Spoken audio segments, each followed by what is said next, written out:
श्लोकटिए बोली एक भी कृष्ण स्वीकृति प्रणाम प्रणाम्य गोटे थर खाली कृष्ण राम हरि वासुदेव जगन्नाथ जनार्दन कही देले हाँ ये जीव जति स्वीकृति प्राप्त हुए कवि कहले दशाश्वमेध हिरि यज्ञ कलिया 10टा यज्ञ करी दान दक्षिणा दे तीर्थ यात्रा करी धर्म कर्म रे लिप्त रहिले भी मध्य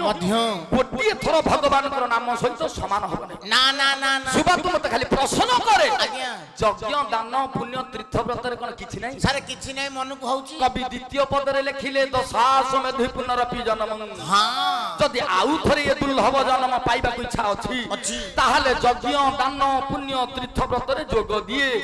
जदि चैतन्य को परि निर्वाण पाइबु जगन्नाथकर शरीर रे लीन हबु लीन हां जो जगन्नाथ दास भागवत पोथी रे निज नाम को न लेखी भागवत पोथी पूरण करिले ताको अति बड़ी कबीर पदवी जो चैतन्य देई जगन्नाथकर शरीर रे लीन हेले सुबा आज्ञा कोके सजिया हेरि मु आपन को प्रारंभिक आर्य बरे ना प्रकाश करी छी हां किंतु सेहि पाई